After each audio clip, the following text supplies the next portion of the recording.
I would like to welcome you to our webinar. As always, we appreciate your taking time out of your busy schedule to join us. Today's topic, aeronautical decision making when the outcomes are not black and white. We have three very intriguing panelists who will be able to join us today and talk about this subject. Jim Viola and I are joining you from New Orleans today, where we are planning on, or we are working on plans for HAI Heli Expo 2021.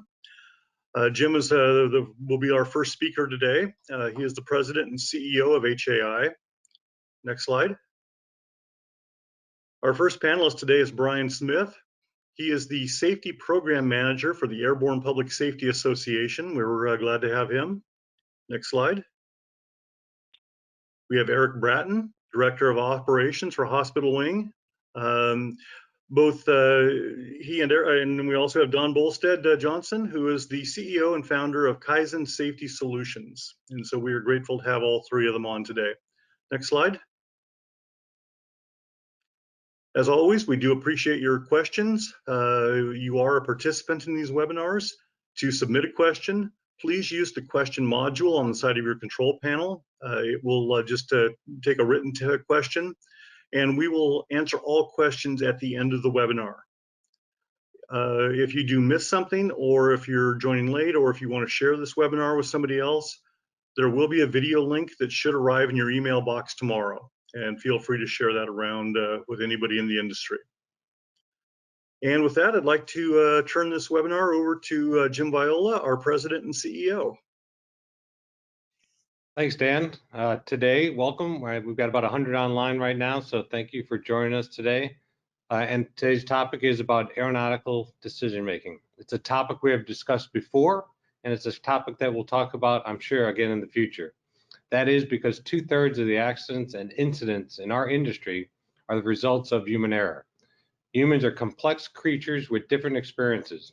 The factor in how each of us perceive our abilities and the situations we face are what that is all about. And as a result, decision making is a complex issue. But even with different perceptions, there are steps that every responsible pilot and an aircraft maintainer can take to mitigate risk as we go through our day. We'll learn more from our panelists in just a minute, but a couple steps should include we need to be alert and aware. What that means is that proper rest is necessary. Make sure you're well rested. We need to refuel and rehydrate so that we won't become sluggish. Eat well and make sure you drink. Training. The best time to learn about auto rotations is not when you need to do one. So think about the training you need and know your aircraft and your abilities. Before flights, we should use a flight risk assessment tool to evaluate possible outcomes and how to adjust our plans for the safest result. Those flight risk assessment tools are made during downtimes where you can think through all the possibilities, and then you can figure out the proper risk and then how to mitigate that.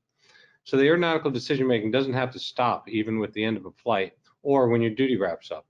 As Dan was saying, today I'm in New Orleans, where I've been attending meetings with the HAI board of directors, and we're also been meeting with the city and representatives from the New Orleans company, which does the conventions on here, and we're using some of these same decision-making steps to reduce the risk for attendees at HAI Heli Expo 2021 in March. What did we determine? As we identified the risk and the COVID issues that are out there, we saw all the things that are being put into place to mitigate those risks at every step, from the city to the New Orleans company, and how they're going to make sure that we're safe.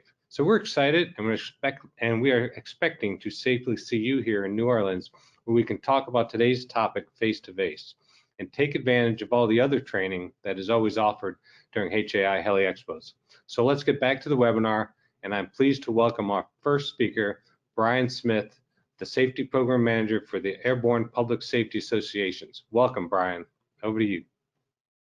Thank you very much, Jim. I appreciate that. To everybody on the call, I want to apologize. My webcam isn't working, but seeing as I've actually been in COVID quarantine for going on 5 days now, it might be to everyone's benefit that you can't see me.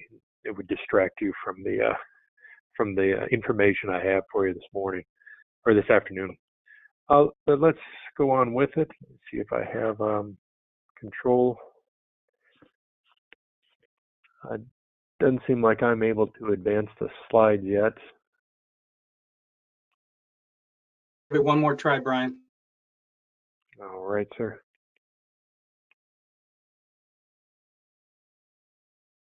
There we are. Thank you very much. Come back one. A couple questions just to start out this segment is for you to ask, are you ready for anything? What is every possible outcome of your next helicopter operation? One of the, I think one of the fun things about the helicopter industry is that it is so often unscripted. We have lots of changes and unexpected things that come up throughout our day. And to an effect, that can be, that makes it interesting and fun, but it also makes it challenging. And if we ask ourselves, what is every possible outcome for our next operation? And then if we had some sort of human performance gauge that we could put on every one of us, what would be the reading today? And whatever that reading is today, how is that going to change between now and the end of your shift or your day today? What is it going to look like tomorrow morning? And would that indication be sufficient for everything that we list out in question number one? Every possible outcome, are we carrying enough performance to deal with them? It's a very difficult question, and some would say impossible to answer, but there are ways that we can go about it and set ourselves up so we have better information before going into these situations, instead of just kind of throwing our hands up and saying, well, that's just the business and we have to deal with it. As I said, our industry plans are written in pencil. I always joke that our schedule for the week, I write out in pencil because it won't last past 10 o'clock in the morning. And, we operate in that unscripted environment. We show up at the beginning of our day, often not knowing where the day is going to take us. And that's very different from other aspects of the aviation industry that have a very scripted and, secure format for every minute of the day. For me in the law enforcement world, we might come in, start off the day with a patrol flight or a pursuit, and end off the day with, fighting a fire or performing a rescue or having to deal with an in-flight emergency. Our tasking, weather, the general operating environment, they change in helicopter operations on a regular basis, quite often in flight. But just because those elements aren't scripted, it doesn't mean that we can't prepare for them. And we should avoid this classic cavalier attitude of just saying, well, we'll deal with it when we deal with it, or assuming that we can just stay 100% ready for any possible eventuality, because there's just too much. The human brain doesn't work that way. So how can we move forward? This is the OODA loop is what we're constantly going through before, during, and after a flight to make all the decisions that we need to make and get to the right conclusions and the right actions. Every task that we undertake requires a certain amount of human horsepower, and unplanned events require more horsepower than planned events, because the unplanned event throws a hiccup in the OODA loop. We have to go back and spend more time and more effort in the observation and orientation phases to understand what has just popped up in the middle of our day and it was unexpected. It takes more time, it takes more energy, it takes more human horsepower before we can go in and complete that loop, quite often even freezing it completely to preventing us from making the right decision in time.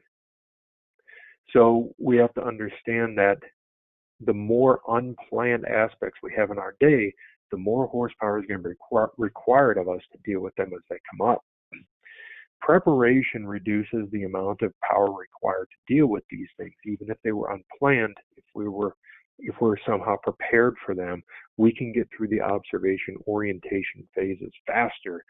We can get to a decision more quickly and more accurately if we've taken some time to prepare for it, even though it was unexpected. The two key elements that we need to consider in order to prepare us for this and set it up is determining the amount of power available from the humans that are involved in the operation? And is there any way to reduce the power demand? Every one of us brings a certain amount of human horsepower to the table for each operation, and that's going to vary from day to day, from hour to hour. It's variable and it's limited. And as we go into our new task, we're going to have kind of two groups of elements in that task that we're about to undertake. We have those planned things, those things that we know are going to happen, and then we have the unplanned things. If we take a few steps to move some of those unplanned elements over to the planned side of the house, even if we don't expect it 100%, if we have planned and prepared for it, it's going to require less human horsepower. We're going to be able to deal with those things a lot faster, a lot more accurately, with better outcomes. So if we analyze the factors determining the amount of power available for the day, those are those human factors that come in that limit, how much horsepower Brian Smith is going to have as he comes in and goes to get in the helicopter and do his flight for the day. There's environmental aspects, psychological, physiological, social, physical tasking. All of the human factors elements that we're aware of are going to have an impact on the amount of performance that I can put into the operation, just like we do with our aircraft, and we consider the weather, the temperature, the density, altitude. All of those things impact the amount of performance the aircraft can provide. All of these things impact the amount of performance that people can provide. And quite often we like to think, well, if somebody is just wants to be professional enough, or they're dedicated enough that they can overcome these things. And unfortunately, that is not what's going to make the biggest difference. We have to actually look at, how much rest did Brian Smith get? How much has he eaten today? Taken any medication? When was the last time he trained? Is there anything going on at home or at work that's mentally impacting that? How about the temperature? High temperatures, cold temperatures? Is it nighttime, circadian rhythm? All of these things are going to influence that and determine how much power is available. And we could, if we had the ability to actually put a gauge on us, look at the amount of power that's going to be required in the operation today, and through that gauge, the amount of power that's available. And where those two lines cross is where we are going to have our traditional human factors related failure, and that leads to the accidents and the incidents that we're too often trying to evaluate and prevent from happening again. If we could somehow keep our operations in that maximum performance envelope, then we could avoid those two lines crossing. But we have to know how much power is going to be required today and how much power is available. And then if we can add more things to our planned side of the house, to that planned bucket, let the animation catch up, we could actually reduce the amount of power required, giving us a little bit more range in there because we have planned for it, we have prepared ourselves for it. The amount of power required to deal with those things is going to go down a little bit, given the same amount of power available. How do we do that? Well, as you can see on the top, the flight risk assessment tool. And this is kind of the point of this, my section of the presentation today. I still operate in industry. I still fly on a daily basis at my day job. And I know that the flight risk assessment tool is considered by many pilots and aircrew members a dirty word. It's not something that they enjoy. And in many cases, I have to give them the credit. It's done improperly, and it's not very effective. To do this effectively, we have to look at why we're doing it. And we're doing it to assess the amount of power available from the crew that day and the amount of power required in the operation we're about to undertake. And we make that assessment beforehand on the ground when we have time to do something about it. To do something about it is the mitigation side. So as I sit down with my crew members, we always fly two-person crew, at least sometimes three where I work, and I ask, how many hours of sleep did you get last night? Okay, I got this many. Any medication in the last 24 hours? Anything going on at home or any stresses we need to know about? When was the last time we flew together? How's your training? What's going on with this aircraft? Does it have any gremlins, any open squawks? What's going on with our weather today? We're assessing power available and power required. Now that we know those two things, we can look at where the weak areas are or where the maximum power required is going to be and try and mitigate that on the ground. Is there something we can do about it? There almost always is. That in many of these flight risk assessment tools and the processes, it completely misses the mitigation side, which is the key to this whole thing. If we're going to go out and deal with these unplanned aspects of our missions, these unplanned and unscripted portions of our day, we have a great opportunity to do this on the ground before we go out there if we do this process properly and under these conditions. So really, mitigation is the key point to the flight risk assessment and is a key point to dealing with unplanned safety issues before we even engage in them. Excuse me. With that, that ends my first section. My contact information is here. I'm always happy to talk to anybody further about it. But I've talked a little bit about what we can do before the flight. And now I'd like to turn it over to Eric Bratton, and he's going to talk more, again, about stuff that we can do before, but then also during the flight to deal with these unanticipated challenges. So I'll turn it over to Eric now. Thank you. Thanks, Brian.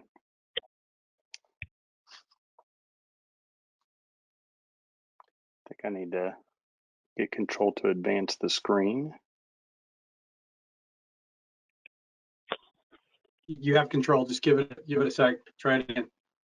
Okay.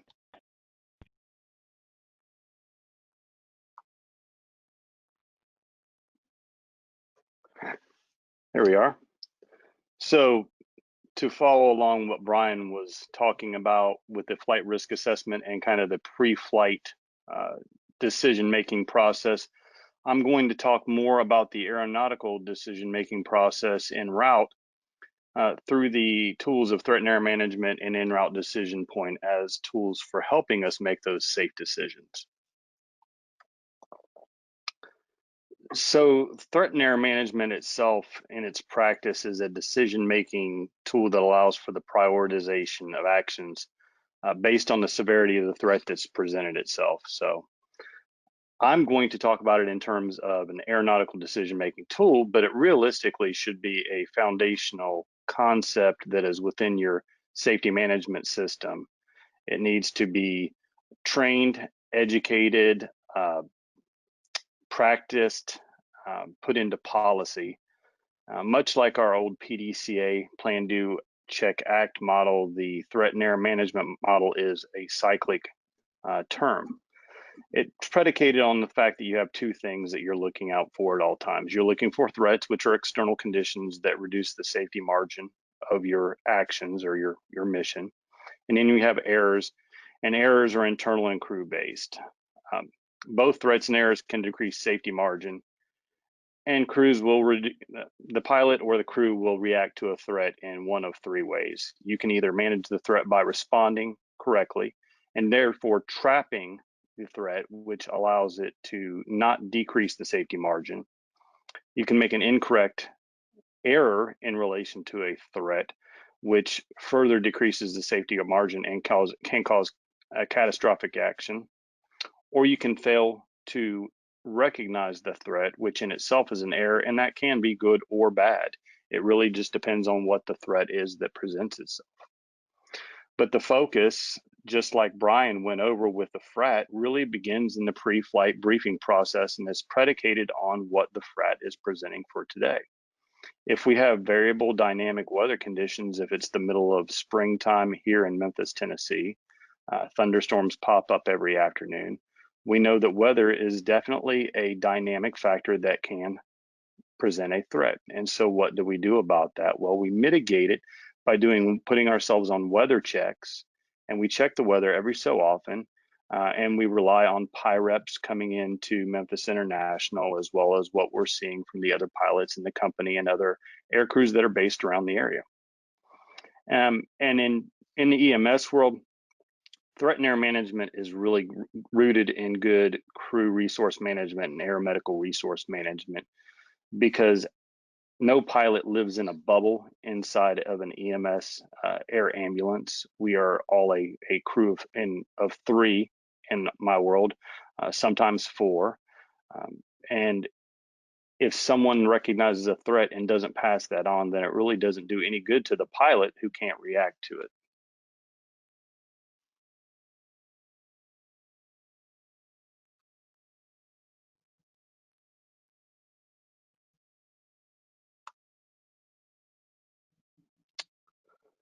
So like I talked about before, threat and error management is an ongoing and continuous process, and crew input or inability to input can have a critical effect on threat and error management.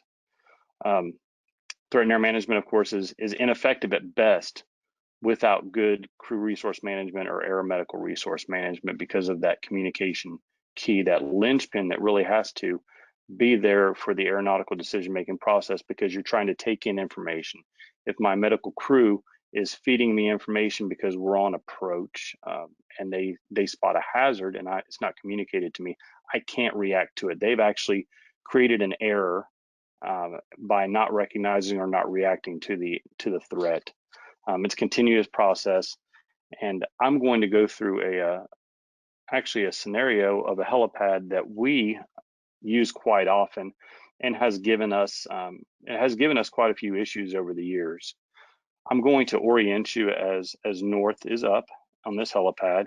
As you can see to the northwest, there are several air conditioning vents, an HVAC system, and then to the west side there is of course a walkway. Now this walkway has elevated rails around it. This is an elevated helipad. As you can see to the road to the east, it is lined by wires, and then there is a large building, which is the hospital at the southwest. I can give a good and a bad example of how threat and error management can impact your operation on a daily basis, and most pilots have probably seen one or both of these scenarios. So a new pilot is coming in from the northwest to this helipad. The medical crew's been there before. The medical crew knows that there is steam coming up from the vents.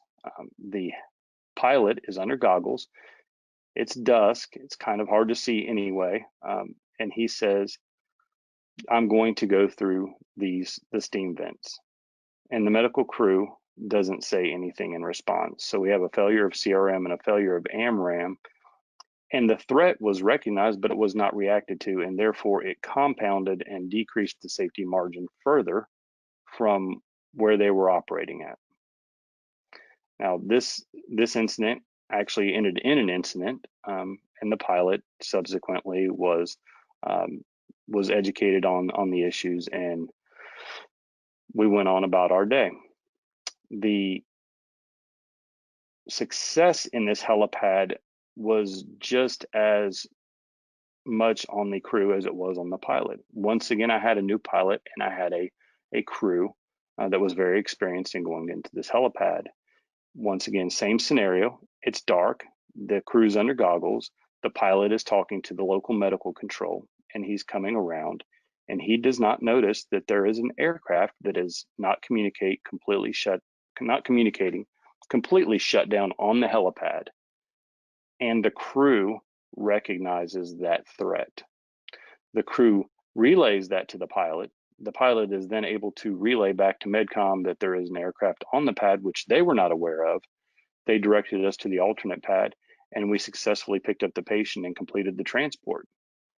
Therefore, the safety margin was never impacted, and it was all a matter of the crew relaying through good CRM and AMRAM the threat, which then the pilot was able to react to. En route decision point is another key tool in our SMS, and it is a key tool that, when used well, can take the guesswork out of when it is not safe to fly en route. It's a decision-making tool that's predicated in our HAA world, and in my company policy specifically, it's predicated on an airspeed and an altitude en route flight. For example, if I go below 1,200 feet MSL or I slow to below 90 knots in cruise flight, I will follow the en route decision point. The criteria, if it's met, usually follows along 3 decision points. The pilot is required to make a decision of land, turnaround, or transition to IFR. Our protocol at the company is to land. It's always better to land safely and discuss what you want to do in the air than to be in the air wishing you were on the ground. We land, we discuss it as a crew, we discuss it with our communication center, and at the end of the day, if we have to take a ride in a vehicle back to leave the aircraft because the weather went south on us, we're safe, the crew's safe, and we've made a good decision. It is also predicated on good CRM and AMRAM. And the way we do this is we talk through and teach scenario-based incidents with the crew so that they can understand what it looks like when you're going below 3 miles visibility or 4 miles visibility or 5 miles visibility. What does a cloud layer? Of course, just like when you're becoming a pilot, it takes a lot of time to develop that sense of what it looks like, what right looks like, but everyone knows what wrong looks like. And if we can get into the mindset of what wrong looks like, we won't go into the wrong and we'll stop having accidents the same way.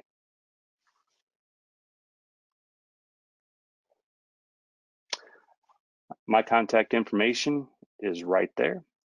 If you have any questions or just want to talk, let me know. And I'd like to bring Dawn Bolstad-Johnson, who's up here, and she's going to talk about some human factors that go hand in hand with what both Brian and I have talked about. Dawn? All right, thank you. Welcome, everybody. And in case you didn't hear, you're getting wings credit too. So thanks for hanging in to the end here. Let's see if I can advance these slides. It's not advancing on my end either.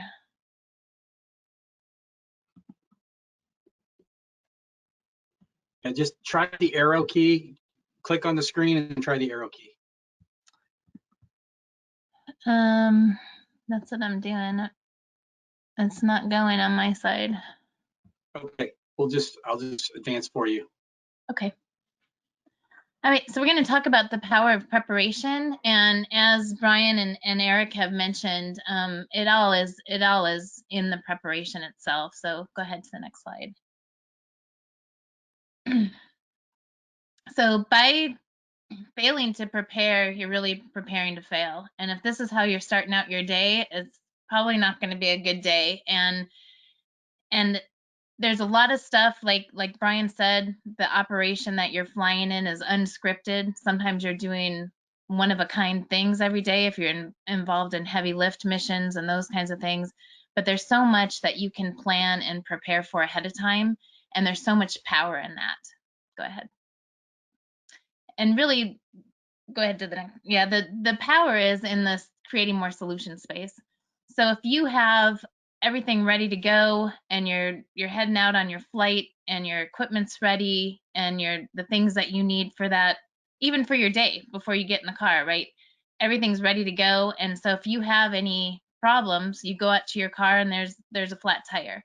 You've got a little more time to address that issue because all your stuff is ready to go, and maybe you got out to your car 10 minutes earlier than normal if you're scrambling to find keys or something like that. So preparation gives you more time to solve unanticipated problems and give you that extra cushion of solution space. Another way to look at it is training. How much training do you have in double IMC, for example? Have you ever been in double IMC before in a simulator, maybe?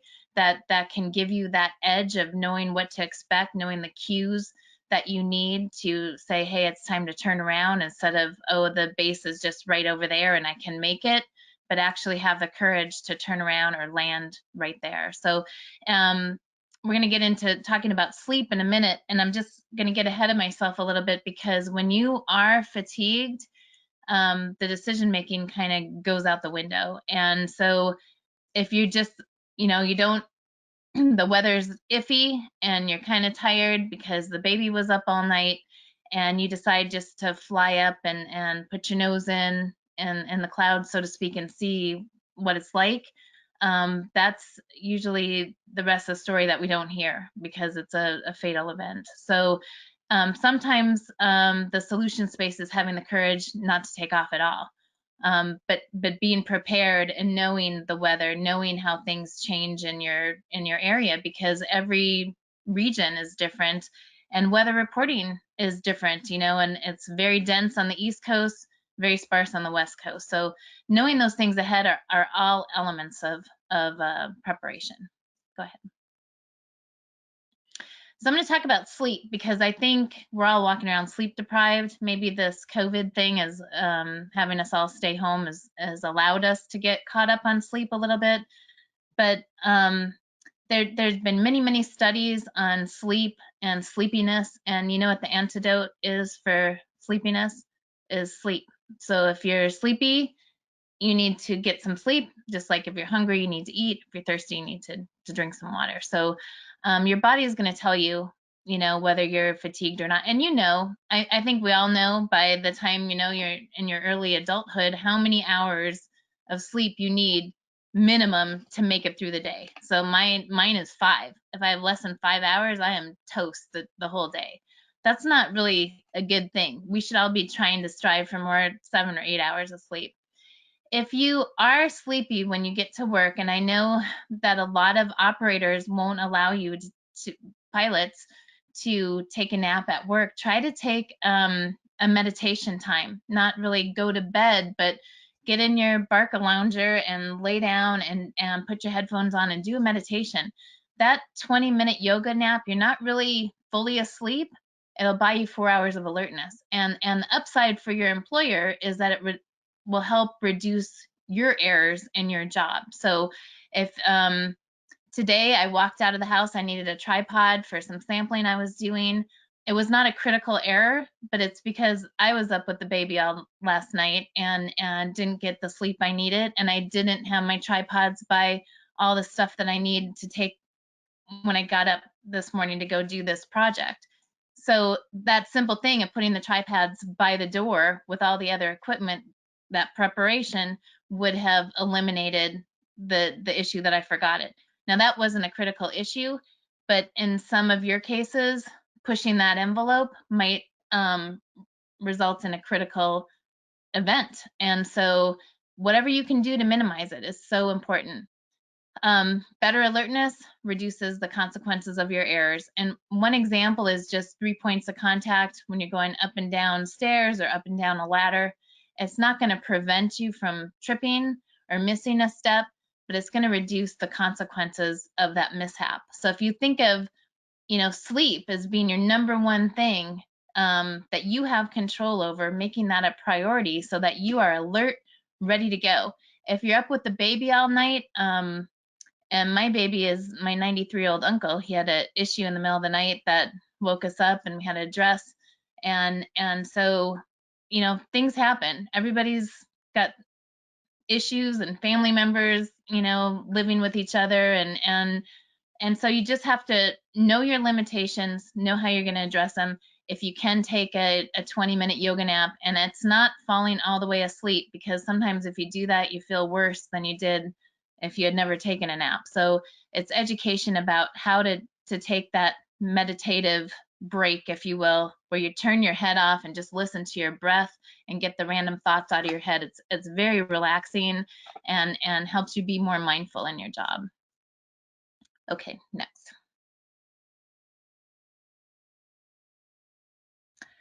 The other thing is hydration. Hydration is so important. I don't even know which one to rank first, hydration or sleep. They're both equally important. And the hydration, your body's going to tell you every time you go pee. What color is your urine? Is it the same, close to the color as the water in the toilet? Then you're properly hydrated. If it's starting to get really dark yellow, you're in trouble right now. If you're drinking energy drinks to stay awake, like Monsters and all of those, you need equal amount of water to counter the dehydration that is doing. So you have a 16-ounce Monster, have a 16-ounce glass of water to counterbalance that. Same thing with coffee. You have a cup of coffee, have a cup of water to counterbalance that, because those are going to dehydrate you. Those energy drinks, the high caffeine, it adds to dehydration more than hydration. If any of you have been flying on aircrafts in this COVID time, you'll know that they don't serve drinks on the plane anymore. They only give you water. And you know why they only give you water? Is because then nobody goes to the bathroom. And nobody's getting up to go to the bathroom, and they're passing out water like crazy because we're already all dehydrated. And that's a true statement. And dehydration also affects decision making. So if you're dehydrated, you're not going to make the best decision all the time. So look at your urine every time you pee, and your body will tell you whether you're good or not. And get enough sleep. Those two things and the power of preparation are gonna reduce errors dramatically in your life, in your personal life, and when you're making critical decisions in flight. Next, please. So the other thing I want to bring in is just the COVID environment that we're living in. There's a lot of fear. What do we do in a helicopter? How do we decon? How do we social distance? And so I just want to talk, this power of preparation applies in this COVID environment too. So it's preparation, planning, prevention, and you just continue the cycle around and around and around. So go ahead to the next slide.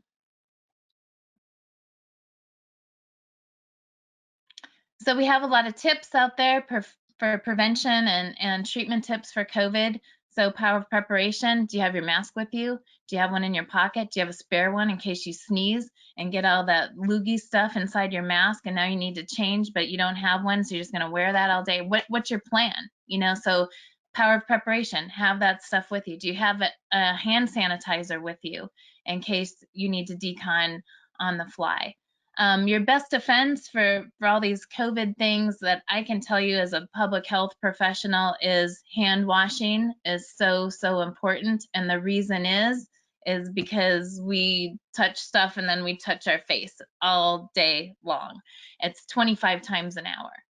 And so if you can be mindful of washing your hands and also be mindful of not touching your face. And that includes if you have the mask on, don't touch your mask because you're transferring whatever you've touched up to your face. And I truly believe that that's probably the #1 way our healthcare workers are impacted. They get tired, they're not as careful with their work practices. So sleepiness, just like we talked about, affects decision making. And if it's a critical thing, that can be huge, you know, can be a huge detriment, whether it's a flight or a public health issue. So all of these things people are familiar with. The one thing that I'm kind of disappointed that they don't talk about in the news or in the social media enough is the self-inoculation. So touching something, then touching your face. That's why hand washing is so important. And the other thing, just talking about hand washing, and it is true, we touch our face like 25 times an hour without even thinking about it. You know, you're stressed and, you know, you're putting glasses on and off, putting your mask on and off, wiping your nose. The things we forget in hand washing are the backs of our hands, and then we do this with the back of our hands. So you can see how things can, that's how the common cold is transmitted too. So this isn't new. And hopefully our work practices, our personal hygiene practices are getting better so we can be a healthier nation. I just want to caution you a little bit on hand washing with soap and water versus hand sanitizer. You want to use the soap and water over hand sanitizer if you have the choice. If you don't have the choice and you're in, you know, in the middle of nowhere and you need to wash your hands, use the hand sanitizer. The reason is because the hand sanitizer is going to take all the bacteria off your hands and kill everything. It doesn't discriminate between good bacteria and bad bacteria. There are good bacteria that live on our hands. That's where they live, and they help us. They help keep our skin healthy, and all. There's other functions, which is a whole nother lecture. But so hand washing, 20 seconds. Sing the happy birthday song twice. It's a long time to wash your hands. I would bet that we're probably not all doing a great job on that, but hand washing is important because of how we touch our own face. Okay. Next one. So just getting back to the power of preparation, it happens in your everyday habits. How you do anything is how you do everything. And I mean, even our founding fathers, Ben Franklin said, I think he was the one who coined the phrase, by failing to prepare, you're preparing to fail. So what does your daily routine look like? Maybe that's where you start in the power of preparation to kind of clean things up that may be a little bit loose that you could tighten up a little bit, and that'll follow you into your work practices at work. So we are what we repeatedly do. How we do anything is how we do everything. Those are all true statements. Okay, next. So again, the power of preparation helps to control the known hazards, and this applies whether you're a pilot, a mechanic, a public health professional, trying to deal with COVID at your work, having enough supplies on hand. You want to control the known hazards to allow you more solution space when the outcome is not black and white. Just like Brian said, it's not scripted. Communication is huge, like Eric mentioned. And when we're tired and dehydrated, we have short fuses, our communication's not that great. So control what you can control, but it starts well before you get in the cockpit of the aircraft. It starts, the night before with your sleep, your hydration, and your nutrition. Next. So here's all my contact information. I'm happy to talk to any of you if you want more information on sleep and just things that you can do to prepare. There's a lot of literature out there. I'd be happy to share that with any of you. And I'm going to bring back Chris Hill to kind of wrap things up, and the panelists for questions and answers.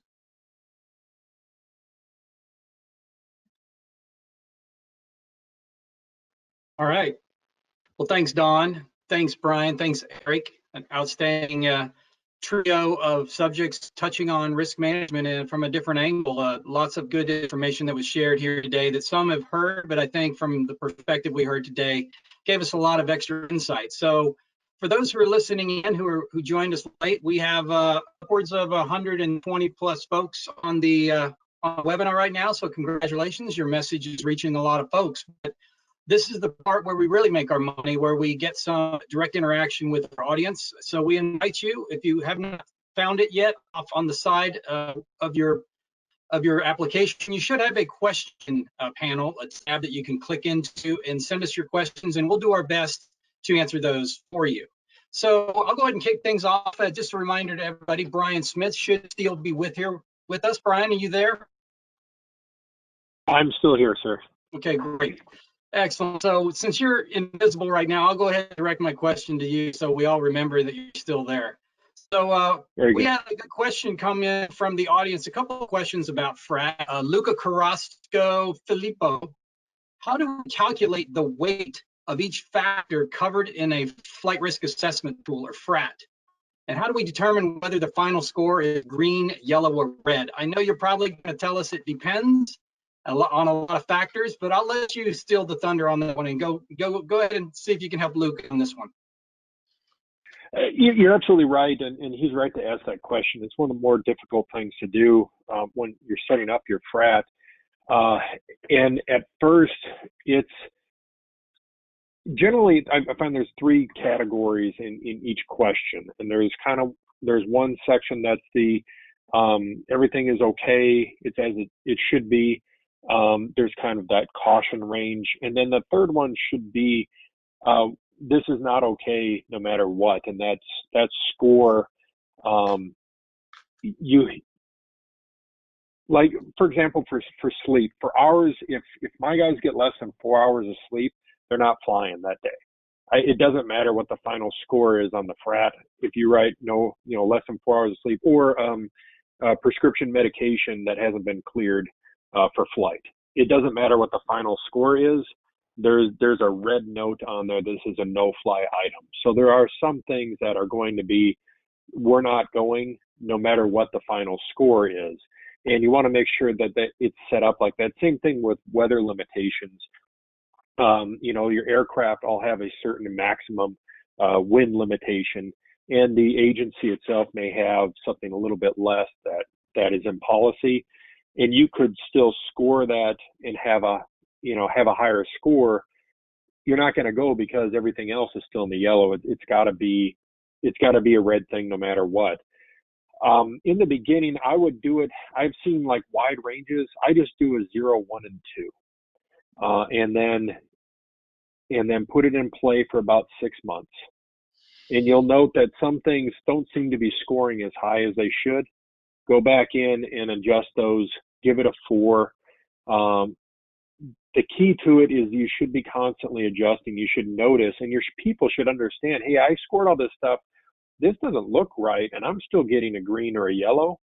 What do you think? And yeah, you're absolutely right. This needs to score higher. This isn't accurate with these individual items. So we need to adjust it. I adjust my FRAD every 6 months. Every 6 months, I look back at what all the scores have been. As a safety manager, I look at the scores constantly to see what's scoring high and where the trends are going. And I do a change, and I find that the people appreciate that it is changing according to their needs. So it seems like a useful and living document, and not something that is 5 years old and stale. I know I'm not giving exactly the answer that he's looking for. I would say this: start with a 012 or a 246 in those ranges of what you think. This is normal. This is day to day, no problem. This is a caution. We need to consider this, and this is like a no-go kind of situation. Give those ranges, and then look at the scores day to day, and see, did this flight score in the red? And really, it didn't need to be that high of a score. Do we need to adjust something? It'll be a lot of conversation, and it'll probably take a year to tweak it out and get it to where it's effective. But that's been my input. Eric, I don't know, with your medevac background, you all have been using them a lot longer than we have. If you've had any other experience in setting up those scores. Brian, you got it pretty head on. We weight certain things heavier than others. We weight weather pretty heavy. We weight stress and fatigue, duty day, flight limitations pretty heavy. Familiarity with an area, maybe not quite as heavy, especially if you have an experienced crew. That might be one of your mitigating factors. We're a little different in that we have a go, no go. We don't have a point where you can mitigate down the score. We have a hard deck on ours.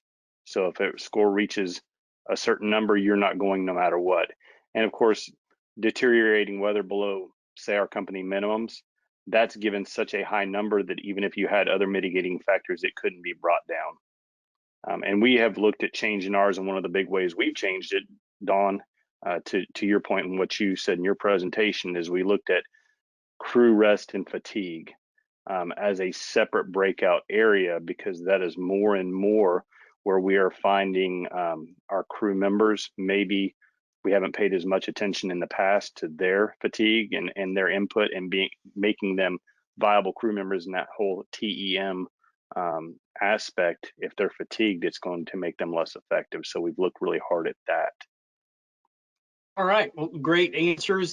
Just to sum that up, it's kind of a varsity question for those who aren't even familiar with FRATs. I'd say, I think you guys would agree that the biggest, most important thing about a flight risk assessment is not the numbers, the weighting, but just having a conversation and having awareness through the conversation on where everybody stands, and being able to react to that and mitigate that if there are unacceptable levels of risk, that you can get down to an acceptable level before you continue the mission. So taking into account all those factors Dawn brought up in her early planning phase, Eric, you brought up in the en route phase, and then Brian in the pre-flight phase. I think all of them, it's a continuous iterative process that you're never stopping thinking about. Daniel Funk, he asked Brian Smith if you could please repeat the OODA acronym, and I'm going to put it up on screen for everybody to see. So I'm going to be showing your power required with the OODA loop in there. So go ahead and just do a quick little summary there, Brian, if you would, on the OODA loop. Yeah, it was actually a fighter pilot, John Boyd, originally came up with it to understand the thought process that two combat pilots are going through when fighting each other. It has since been hijacked by the corporate world to use for their own evil purposes, but for us as pilots and aircrew members, it still applies that to get to a certain action, you have to go through this process, and you can't get to the action or the act phase unless you go through the orient and decision phase. So anything that interrupts this loop causes you to either get stuck at that point or restart. And in combat, the idea was that if your loop was faster than the other ones, every time you act, the other person would have to respond. They'd have to observe your action no matter where they were in their loop and restart theirs, so you would stay inside of their loop. Or through deception or techniques, you could interfere with their OODA loop. And we see that when you're training somebody and they just get stuck and they just freeze, that OODA loop is stuck there. It takes a process to go through. Through training and preparation, we can go through the loop faster and more accurately because we're prepared for it. It takes a little bit less horsepower, and it only takes a little bit of preparation sometimes. But it's important to think that we're constantly going through that. Anything that interrupts it is going to lead to the wrong decision or a failure to make a decision. All right, great. Thanks for that follow-up, Brian. That's kind of some good new introductory stuff for people who have not seen it. Dawn, this next question comes to you from Ben Bertiglia. Apologies if I did not pronounce correctly. Dawn, what would you suggest is the optimal amount of sleep? Well, that's a loaded question too. It really depends on each individual, but in the studies they've done for astronauts, who have to do a lot of critical tasks and stuff, and now we're wearing all these devices, Apple Watches and Fitbits, and they'll kind of tell you your sleep pattern on average, but people need 7 to 8 hours. What we're getting is about 5.5 to 6. So and we're pushing the envelope. I'm just as guilty, like, you can sleep when you're dead. Let's get this done. Push the envelope. We got a project to do or a deadline coming up, and sleep is the thing that gets squished out of your day, and eventually it catches up with you. And if you're there's all kinds of things. If you're switching back and forth between night work and day shift, there's circadian rhythm thing. Even if you work night shift and you prefer, your night owl, and you prefer staying up at night, there's certain bodily functions that happen at certain times of the day that we just can't turn on and off. So I don't have an answer like you need 7.25 hours of sleep. It really depends on you as an individual, but and humans are the only ones who take all their sleep in one chunk. If you have pets, dogs or cats, they're sleeping a couple hours here, a couple hours there, all throughout the day. And really, that's probably what we should be doing. But I think we've evolved to this 24-hour, 24/7 economy, and it all started when the light bulb was invented. So, All right. yeah, if you feel sleepy, take a nap. That's my best advice. No matter how many monitors you have to measure your sleepiness, the antidote is get sleep. All right.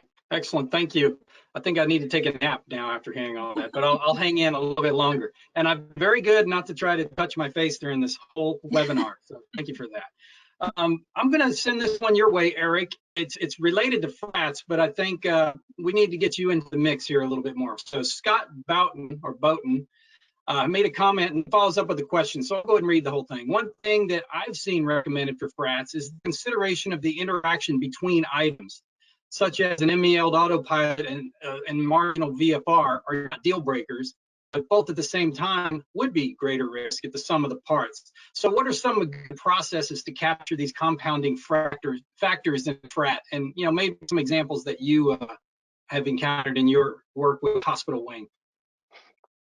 Yeah, so we do weight heavily certain MEL'd items in certain situations. What I have seen work is as a factor. So if, for instance, if you have an MEL'd item that may not be critical to flight, if you have a redundancy there, but it may be something that is pretty important in your mind, and you've got marginal weather, then maybe that multiplies it by a factor of 2 for that score. And we've toyed around with doing that. We haven't found the exact right mix with doing that. I think it is along the right lines to do something like that. And that's where that whole communication needs to be open between your flight operations and your maintenance department to say, hey, does this look right to you? And bringing in the experts on both sides, your chief pilot, your director of maintenance, they sit down, we have a good conversation, and we allow multiple people to get into that room to help find out what are those safety factors, what are those risk and mitigation measures we can do, like Brian pointed out to, which is the whole reason why do we do the FRAT in the first place. It's for that mitigation. All right. Excellent answer. Thanks for that. Okay, so the next one, we're gonna talk about sleep again, except now we're gonna talk with Brian about frats and policies of sleep. For like Don makes good recommendations. So how are the airborne public safety operators? How are they coming along with the whole concept of sleeping when it might not be such a popular concept in the law enforcement world? No, it's very difficult in the law enforcement world, and one of the main problems is related to a lot of other struggles that we have, and that I know some of the others on the call may have, is that we answer to people who do not have a background in aviation, and the concepts of human factors and fatigue management and things are completely foreign. They sound made up. This is another trick from the pilots to get something that they want. And it falls on deaf ears, especially in the law enforcement community. Fatigue. There are places where if you are caught napping on the job, even for a legitimate reason, you could lose your law enforcement license. You could lose your badge over it. It's how seriously it's taken. So what is being done in a lot of places are the line level supervisors are taking it upon themselves to allow their people to take I know Don mentioned the yoga naps. We've been calling them combat naps, more marketing, right? Cops, you have to make it OD green and subdued, and it'll be cool, and then they'll do it. A bit of combat nap, and short. We've been told up to 40 minutes to avoid the sleep inertia, because when you do get called, much like with Eric and his people, you have to run out to the helicopter. There's no 20 minutes to wake up and rub your eyes and everything before you go. But it's being done kind of on an unofficial basis as far as the rest is going. It is catching on slowly in the industry, but not fast enough. Now, the other alternative is if you have a fatigue policy, I tell managers you have to have some way of dealing with it if someone comes in and says that they're tired. And the issue is in staffing. If you don't have enough staff, and I know public safety and a lot of other places are guilty of it. I was told in management training, if you have a position that must be filled by someone 24/7, you staff it with 1.3 people, because eventually someone's going to be sick. They're not going to be available. There's going to be some reason when they're not there. So you have to have, for every 4 positions, 5 people. And in law enforcement, they have 2 people for every 4 positions that are needed, and tell everybody, hey, you have a great opportunity for overtime. If I come in and I say, hey, boss, I'm tired, I can't fly today, and I know there's nobody who can take my position, and the chief or the sheriff or the commissioner is going to lose his mind if he finds out somebody wasn't available, I'm just not going to tell you I was tired. And it doesn't matter what your policy is, because I know that there is no plan to deal with it. So for the managers, if you can't let them nap, have a plan to deal with it. I have personally fought against going to 12-hour shifts at my unit, because with 10-hour shifts, I can have one overlap day.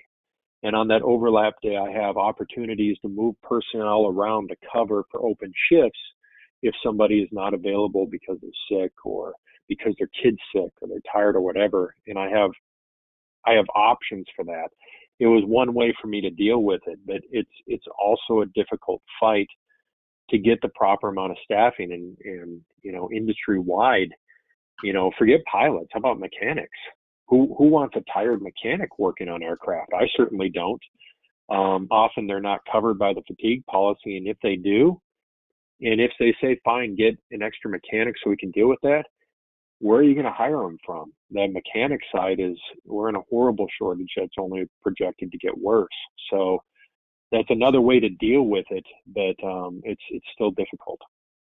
Yeah, absolutely. So great answer. Lots of just discussion, comments coming in. Very popular, the concept of power naps. Gabriel Amato offering up that, yeah, sleep inertia is a challenge if you hit beyond a certain threshold. So be very methodical, be very careful, do your research before you go and come up with a big napping program, if you will. We've reached the top of the hour. We still do have quite a bit of engagement with the audience here at the top of the hour. So we'd like to, if you guys are okay to stick around for just a few more, we'll do a power, a few power rounds, speed round here. So Don, talked about the thing that everybody's talking about too much. We're all getting fatigued about talking about COVID, sure. But there's still some things that are important for us to know, because some people are making some potentially dangerous or costly assumptions when it comes to how to manage COVID. Let's go into a couple of the real quick ones that most folks have figured out, but let's dispel some rumors or some assumptions. How do you truly social distance in a helicopter? Well, that's a good one. I mean, you really can't social distance in a helicopter because you're not going to be able to maintain 6 feet from anybody. And so really it comes down to your work practices, hand washing, keeping your PPE on, maybe wearing gloves. How do you decon the helicopter? Are you using the appropriate disinfectant that is approved by the OEM and your mechanic and your director of operations? The other thing is, when you do disinfect, if you choose to, and by the way, cleaning and disinfecting are 2 steps. It's not one and the same. So you don't spray and wipe and you're done. A lot of the products, including Lysol, that's on the market that are very effective for COVID. COVID is very fragile, which is a good thing. It's not a very hardy virus. You can kill it pretty simply, but you have to pay attention to the dwell time of whatever product you're using. If you're using Cavicide and you're in Aeronautical and you're cleaning the gurneys and whatever, read the label. The label's the law. The EPA number that you see on the teeny tiny print on all these quaternary disinfectants, those are registered pesticides. And my fear as a public health and a safety professional is that we're all going to come down with some chemical-induced asthma because we're spraying the bejesus out of everything with these disinfectants. And COVID, it's not that strong. It's easy to kill, but read the label. Some of the disinfectants you cannot use on porous. It'll tell you right there, do not use on soft goods, do not use on porous, only non-porous only. So a couch is porous, the seat in the aircraft is porous, your mattress on the gurney is porous. If you spray stuff that's non-porous or to be used only on porous surfaces and you're spraying it on non-porous, that's going to collect in there, and the next time somebody sits down, they're going to get a poof of pesticide. So social distancing may be out in the helicopter because I've seen some of the Aeronautical where you're squished in there with the patient and everything, but that's where your work practices come in, and you have to be vigilant, and it has to be every time, not most of the time. All right, thanks. Eric, she mentioned a little bit about treating the helicopter. I'm guessing you have some procedures working with your maintenance crews on the proper way to disinfect and make sure you're not messing things up. We do. Anything that's brought in to our company that has that's not currently in there and not in use on a helicopter has to go through maintenance. So the director of maintenance will look at it. He'll get his lead tech to check, make sure that it's non-corrosive or it's not going to damage any of the aircraft parts. And we work with our base manager at Memphis, who kind of controls all the input of the chemicals in the company. They work together really well. I input it, and Don, I'm kind of responsible for getting the GHS information and the SDS is together, and then we send that information out to the crews if we have a new chemical. How do you use it? When do you use it? What's the dwell time if there's a dwell time? And then we make sure that that's codified in policy and sent out and trained. And just a note to everybody, the information is not on the SDS for how to use it. You have got to read the label. Mhm. Simple as that. The label's the law. All right. Okay, so we'll wrap this up now just with one quick public service announcement, since COVID still is fresh on mind. Most people have a lot of this sorted out, but if you need a little bit more detailed information, or if you'd like to make a pledge to to operate in a safe way, you can take the COVID pledge if you go to rotor.org/COVID, or just simply go to the main page for rotor.org, and you'll also find some links to download some manufacturers, OEMs, all the recommended guidelines from many different providers, and folks really know what they're talking about. So go ahead and give that a look if you have any doubts. Again, I'd like to thank our panel here. For those listening in, stick around. We just have a couple more closing announcements we'd like to give to you, and thank you very much. I'm going to go ahead and sign off, and I'm going to ask Dan, if he's still there, if he wants to come on and join us to close this thing down. Dan? Hey there, Chris. No, I absolutely am still here. I have been enjoying this whole presentation this evening. Really do appreciate the participation, Eric, Don, and Brian. Thank you for joining us. We deeply, deeply appreciate your contribution to our industry. Coming up next. Sign off. Okay, yeah, actually, we'll wrap things up now. So if you both, Don and Eric, want to sign off, we appreciate your time. All right. Thank you. Thank you, Dan. We do have the next 2 Thank you, weeks everybody. off for the U.S. holidays. We will not be joining having webinars. The next webinar right now we have is January 7th, and is it time to honestly assess your risk? So we will be looking back at flight safety again. As Jim mentioned right at the top of the webinar, 2/3 of our accidents are coming from human factors, and so let's see if we can bring that number down. Chris, next slide, please. There we go. There we go. As always, we do appreciate your participation, not only with the questions during the webinar, but in the surveys that follow up. We do actually pay attention. We do try to provide the webinars that you want to see. There will be a survey coming out. We would appreciate it if you'd spend just a couple of minutes. It's not a long survey, giving us your input. We are grateful for it. If you have questions, comments, thoughts for HAI, please send them to president@rotor.org.